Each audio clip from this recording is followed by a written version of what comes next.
Muri benshi muri kumwe na televiziyo Isanganiro tubaramutse tubaha ikaze muri ano makuru agizwe n'ingingo nkuru zikurikira. Ibigo bijejwe kwegeranya amaraso bihamagarirwa kuyashingura neza. Akamo k'ubushikiranganji bw'amagara y'abantu kuri uyu wa 15 ruheshi mu ntara ya Muyinga hahimbazwa umunsi wahariwe gutororokanya amaraso wamuhimbazwa ku wa 14 ruheshi uko umwaka utashe ku isi. Ngo bisa nibigoye ko itegeko rigenga amafaranga leta izokoresha mu mwaka w'ibihumbi 2023 ushira 2024 rija mu ngiro. Gabriel Rufyiri arongoye ishirahamwe Olicome rigwanya igiturire n'isesagurwa ry'amatungo ya leta abishikiriza mu kiganiro n'abamenyesha makuru kuri uyu wa 4 abona ko iryo tegeko ryosubirwamwo kuko ngo amahera azokoreshwa asumba ayazokwinjira. Ido nido ni muri ano makuru twongera kubaramutsa tubaha ikaze.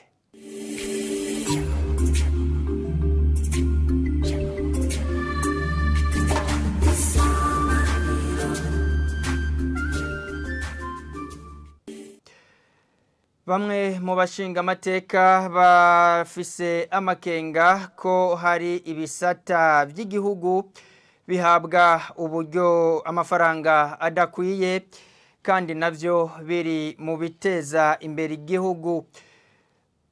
Batanga akarorero ku gisata c'indero ngo aho usanga ibijanye n'ibikoresho bizokoreshwa mu mashure vyahawe amafaranga arenga gato imiliyoni 130 gusa.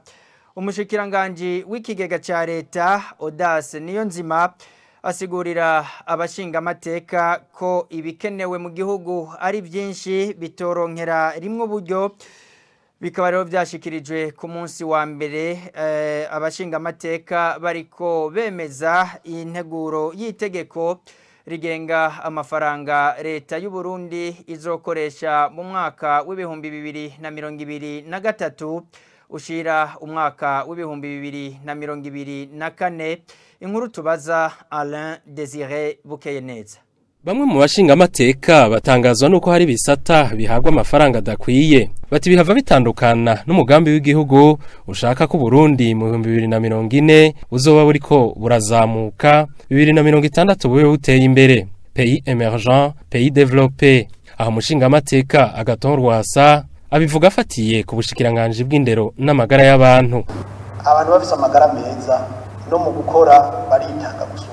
Mugabo aho hantu tucanyeyo 500 millions gusa. Aho twajanyeyo 2 milliards en termes de dizaines, plusieurs dizaines, urumva ko yagahaze.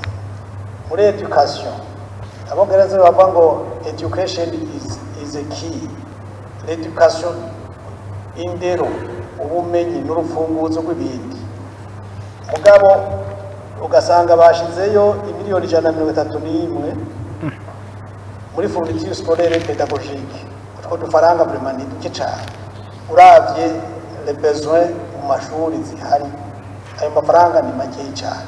Umushikiranganje w'ikigega ca leta asigura ko leta ishaka gushira imbere igisata c'uburimyi. Ubundi bwo igisata c'indero ngo nticibagiwe. Ibintu leta yashize imbere cyane mu mwaka ni ibintu bijanye n'uburimyi. Uburimyi nibo mushinge kugira ngo abantu baronke ivyo bafungura.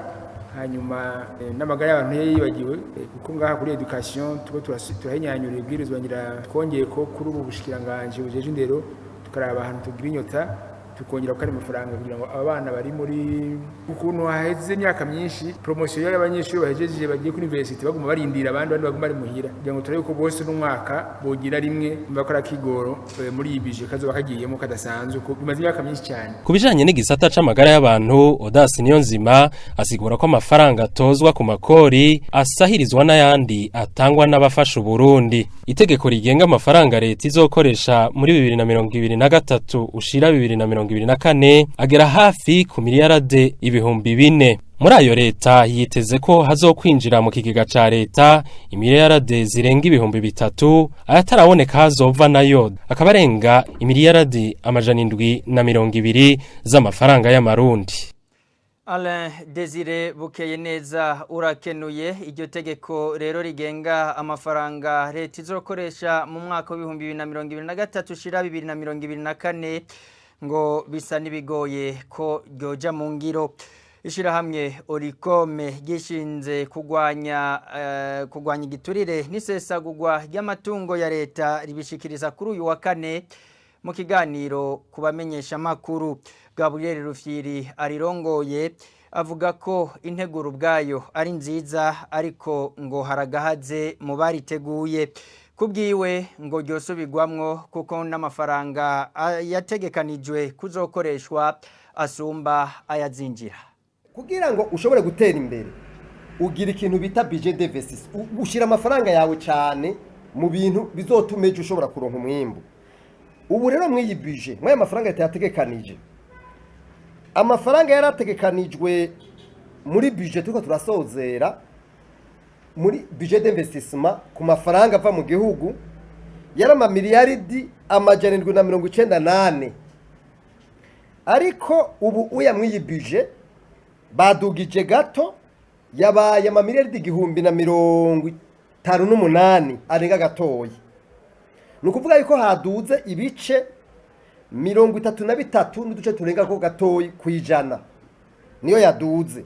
Mugabo ngahanagira mvuga ikindi gihambaye, ama projet menshi ni report bara nukuvuga nama projet tashoboye kurangurwa mu uyu mwaka tuko turasozera bazanye mu uyu mwaka w'amafaranga twigira twinjiremo. Ibi bintu agomba kubikorera ko cyane, ntibishoboka n'ivyumvikana na gato ingene nk'ubu baho twofatira ku kindi gihambaye. Iyi budget programme igomba kukogwa n'abahinga. Ibi rero nibaza ko muri leta umengo barafashe ingo y'ikubigisha ukungenero budget programme zo fonction ko navuze ko ni en terme de programme, en terme d'activité et en terme de résultat. Igihe utabigize dès le départ no kuvuga yuko objectif wa wihaye ishobora gusanga ari un objectif irréalisable. Biru technique mugabo n'ibintu bihambaye en matière d'exécution des projets des programmes. Dusaba umukuru w'igihugu yuko yinegura y'amafaranga, ubwa mbere dusaba sena yuko yinegura y'amafaranga yo yisubiza inama nshinga amateka ikayibitera complètement. Bidakunze kuyitera umukuru yigamushikira naca akoresha ingingo, hari ingingo mwibwizwa shingiro y'ijana, ingingo y'ijana 182 mu gace kayo ka gatatu na ka kane. Iyo ngingo ububasha umukuru w'igihugu yuko acafata icicumi na kabiri cy'amafaranga ariko arakora mu mwaka uheze kugira ngo ntabico bita cessation de paiement, akaba ari baba barakoresha mu kurindira ko ibintu vyigwa neza mu vy'ukuri iri tegeko rikazotuganisha kuri ya mbono y'umwaka wa 2020. Mu gisata c'amagara y'abantu tubandanya ano makuru, ibigo bijejwe gutororokanya amaraso bihamagarirwa kuyapima hamwe no kuyashingura neza kugira abayakeneye ateguwe neza. Nakamo ka muganga Sylvia Nzeyimana umushikiranganje w'amagara y'abantu kuri uyu wa 15 ruheshi imuyinga Uburundi buhimbaza umunsi wahariwe mpuzamakungu wahariwe gutanga amaraso. Uwo munsi rero ukaba usanzwe uhimbazwa ku wa 14 ruheshi uko umwaka utashe kw'isi yose. Umunsi mpuzamakungu wahariwe gutanga amaraso nakajya ko gushimira abasanzwe batanga amaraso kuri ico gikorwa c'iteka cyo kwitangira abandi kugira babarokorera ubuzima. Abantu benshi barasimba imanga iyo baronse amaraso mu gihe barwaye indwara zituma bakama amaraso, mu gihe bahuye n'impanuka zitandukanye harimwo amasanganya yo mwibarabara. Turasavye ibigo bijeje gutororokanya amaraso ko vyokwitaho kuyapima no kuyashingura neza kugira ngo abayakeneye ateguye neza ntabagire ingaruka mbi ku magara yabo. uwutanze amaraso aba arokoye ubuzima.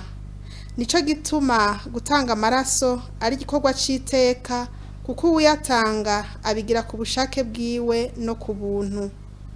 Ngaha mu gihugu cacu uwo munsi tuzowuhimbaza ejo aho bukera igenekerezo rya 15 ruheshi umwaka w'2023 kuri eteje Mukoni mu ntara ya Muyinga.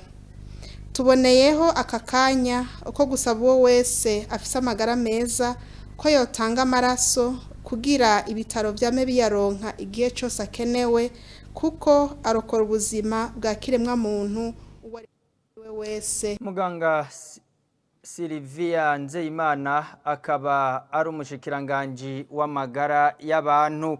Abashingwamanza b'abarundi ngo barashobora kuburanira abandi bantu bo mu bindi bihugu vyo mu karere ka Afrika y'ubuseruko, bishikirizwa n'urongoye urwego rw'abashingwamanza b'Ibujumbura kuri uyu wa kane mu ruganda ruhuza abashingwamanza bahurikiye muri East Africa Law Society.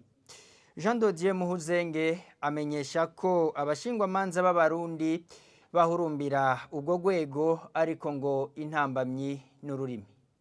Abantu iyo bagize umuryango umwe rero baraheza bakagira ico bungurana mu bikorwa, na cane cane kuri abashingwamanza bungurana ubumenyi, hakaba kwigisha amategeko agenga aka karere ka Afrika y'ubuseruko nishigwa mu ngiro y'amaye mategeko, haba mu gihe bariko barashikiriza imanza zabo mu butungane, mbere n'amasentare nayo agaheza agaca imanza yisunze ayo mategeko mpuzamakungu yemejwe n'u Burundi.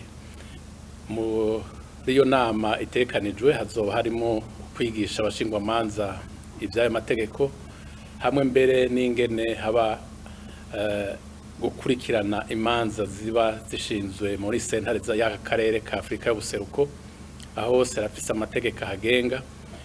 Abashingwamanza rero baba baronsa akaryo yo kwibukanya no kwigishanya ibyo byerekeye amategeko.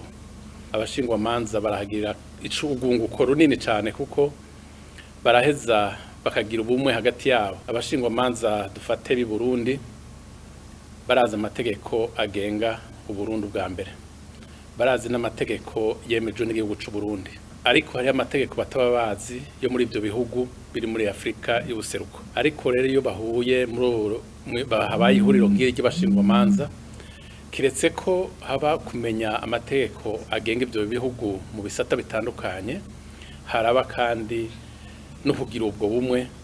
Mu gihe jewe ningahe Bujumbura mfise mugenzanje ari muri Tanzania cyangwa mu Uganda, hagize urubanza mfise gwerekeye kuri ako karorero nari ntanze nko kuvyerekeye ingo n'imiryango ntaba nzi ingene atunganije muri ico gihugu, ndashobora kwikora ku mushingwamanza ari mu Uganda, tukagira ubumwe, tukagira ibiro, tukagira aho duhuriye, tukagira ingene atumvikanye dukora, agaheza akasahiriza mu vyerekeye kumenya amategeko canke kunserukira muri iyo sentare ntiriwe ndava ngaha. Mbere niyo bishitse nkagendayo ndoye kuburana urubanza, mba mfise ubunyakira, hanyuma hejuru y'ivyo dusanzwe dushira imbere kubahiriza agateka kazina muntu hamwe n'intwaro ibereye mu bihugu turimo. Aha niho duciye dusozerera amakuru twari twabateguriye. Mwakoze kuba mwayakurikiye, mubandanye muryoherwa n'ibiganiro bya televiziyo Isanganiro.